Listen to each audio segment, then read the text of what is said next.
Bonsoir à tous, très cher Philippe Péninck. Ce soir, nous consacrerons ce dernier épisode, le numéro 5, à la finalisation du travail de déconstruction de la secte soraélienne. C'est un réel plaisir que de savoir le travail achevé, bien fait, et que je n'aurai plus à m'adresser à vous.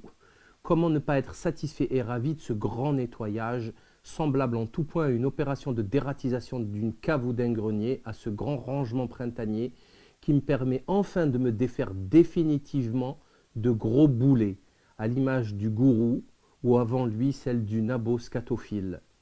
Mon travail ne pourra qu'y gagner en efficacité, sérieux, rigueur et légitimité. Je tiens avant toute chose à remercier toute l'équipe qui m'a aidé à réaliser cette soraloscopie, graphistes, archivistes, correcteurs, menteurs, ils se reconnaîtront. Merci à eux, eux qui ont su mener un travail précieux d'une grande qualité, obstiné et méticuleux, sans lequel rien n'aurait été possible. J'imagine le gourou Soraël en train d'écouter actuellement cette vidéo, sachant parfaitement où je veux en venir, il le sait. Des gouttelettes de sueur perlant sur son front, les mains tremblotantes. Il tente très maladroitement d'échapper à la terreur en s'envoyant un cacheton de B8.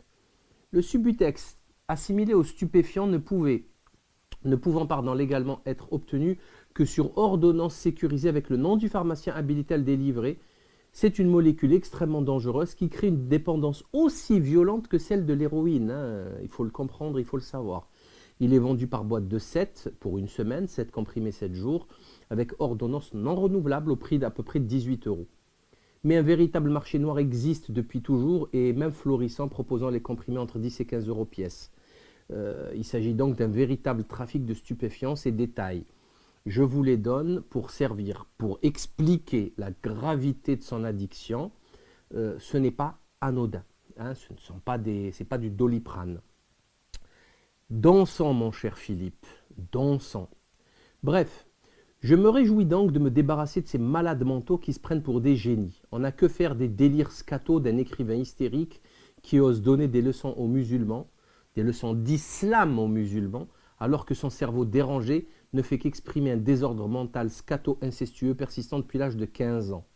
Chez Frédéric Tadei, la semaine dernière, sur Europe 1, Marc-Édouard Nab a beau essayer de faire passer ses gribouillis de caca pour des délires adolescents, il fait comme si nous avions nous-mêmes oublié les déclarations de son ex-ami intime, Stéphane Zagdanski, à propos du désir pathologique qui le taraude de faire pénétrer un étron congelé dans le fondement d'une jolie dame. Excusez cette image, mais c'est comme ça, c'est ainsi. Quant au gourou, je ne peux qu'être ravi de m'être débarrassé d'un pareil psychopathe qui ne rougit pas en confessant que son expérience charnelle la plus jouissive fut réalisée avec un chiot. Il est également agréable de m'être débarrassé de ces antisémites maladifs. Toute personne qui contredirait sa sainteté, le gourou, est traitée systématiquement de juif. On se demande dès lors quel est le rapport intellectuel entre ces deux situations. Les choses seront désormais dites et exprimées plus simplement, plus clairement et plus justement. Il y a une différence abyssale entre le juif et le sioniste, entre le juif et le sabbataïste, autrement dit entre le juif classique que nous croisons dans la rue, le voisin, le collègue de travail de tous les jours, et le juif messianiste talmudique, va-t-en-guerre, quasiment toujours maçonnisé. Il ne faut pas confondre. Rappelons encore une fois, au risque de me répéter, que je ne fais que répondre aux insultes et agressions de ces timbrés, n'est-ce pas, Marc-Édouard Nab, qui nous avait traités de malades mentaux à propos du 11 septembre, tout en exigeant de moi que je lui restitue un tableau offert en guise de cadeau plusieurs années auparavant. Pathétique. N'est-ce pas également le gourou qui a commencé à nous insulter publiquement sur Internet en postant des messages orduriers à 4 h du mat, sans se soucier des conséquences d'un tel acte, son cerveau étant encore embrumé et sous l'emprise des stupéfiants. En avant comme avant, et commençons donc ce webisode par un bref retour en arrière, c'est-à-dire au webisode numéro 4.